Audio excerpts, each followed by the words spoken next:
Hi guys, welcome back to my channel. So for today's video, I just want to share my experience during my first lesson driving here in Sydney. Actually, this is not my first lesson. I already did one with another instructor before in Blacktown, but for some reason, I'm Filipino, but it's quite hard for me to understand the Filipino instructions. So it was very hard for me, like my head was very tired during that day. So I opted to give myself some time, and then I enrolled with another instructor. So she's Chinese. She was referred from my trainer back in the gym. So I'm really happy with the experience today.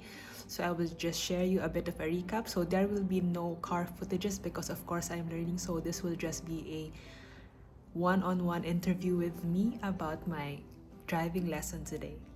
So I already have my license back in the Philippines, and here in Australia, everything is really strict.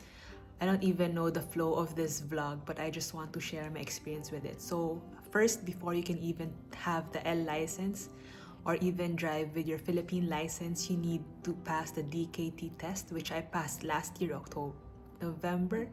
And it took me around, believe me, it's around 20 times before I passed the test. So I really want to get my P license before it expires.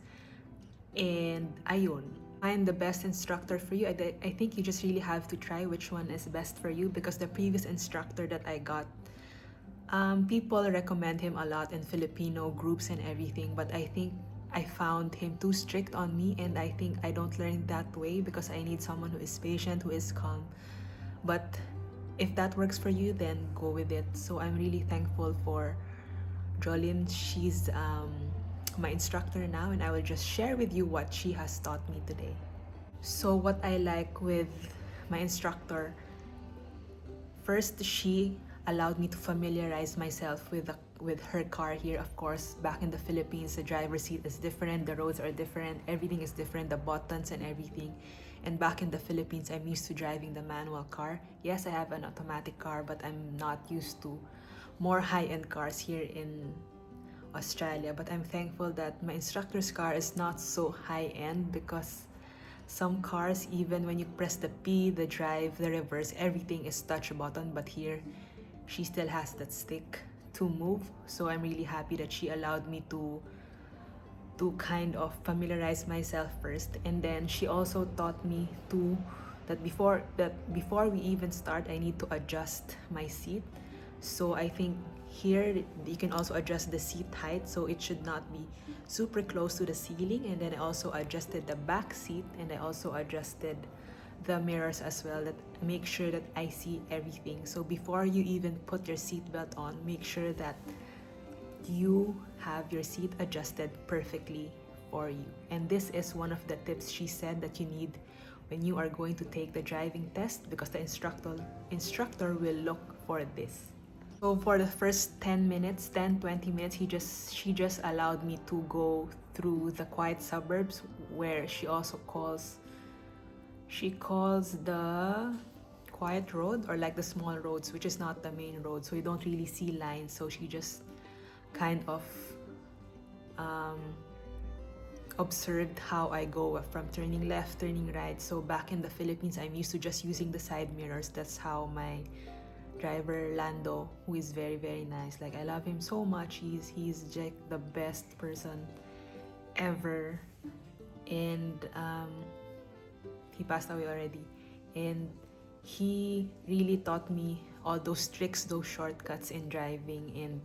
But here in Australia, it's very strict, because you really have to look at the blind side. So it's really real what you see on TikTok, that you have to really turn your head, because the instructor will look for that. Even though you don't even see anything, you just have to do it for the sake of passing the test. And the third thing that she also taught me is about staying on my lane. So ever since back in the Philippines, I'm not really good with driving straight. I can drive, but sometimes nasagasaan ko yung line.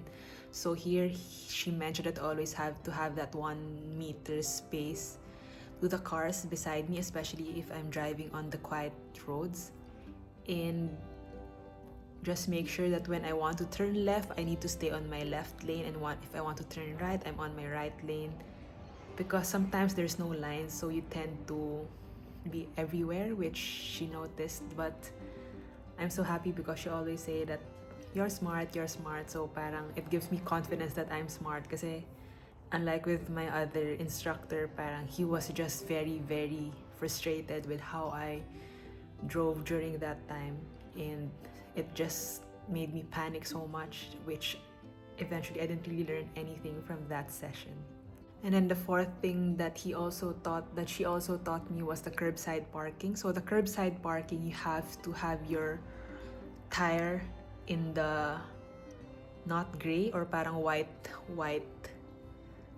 line. So it's not, kasi sa Philippines, parang when you drive, you don't want it parang malapit sa gutter. But here, they want it a little bit close to the gutter, so that's the correct one. So that is one of the things also that you have to know, because you have to do that during your driving test. And for like the fifth one, I think there's just so many things that I've learned that I cannot even summarize it in one video, but I just want to share whatever I know, not only for me to remember, but also just for everyone watching who wants to try and learn how to drive here in Australia. So she also taught me about the stop sign, the giveaway sign, and the T sign. So with the stop sign, you really have to stop at least 3 seconds when you see the stop sign, or like it's not a broken line, it's just a full line. So you need to stop and really look left and right before you go. But for the giveaway sign, or like the broken line sign, you can slow down a bit. And then for the T sign, parang it shows that you have to give way to both sides, and basta parang ikaw lagi yung huli. So that's something really, really important. So this is just the first lesson, but I really learned so much, and I'm really thankful because every time she teaches, she would allow me to practice it immediately so that I remember. And then also with roundabouts here is very, very simple, to be honest. It's hard to explain, but it's just about knowing your rules, your rights here to drive, because you don't have to worry about the left side or right side as long as you know that you're in the right lane. And hindi katulad sa Pilipinas na parang baka mabangga or something, but if you know that you're on the right road, you don't have to worry about it. But of course, take caution pa din. Like kanina, parang there was a young Australian teenager, parang ang bilis niya mag-drive. So, nag-stop ako, but my trainer said, you should not really stop, you just slow it down. Sabi ko, what if she would not stop?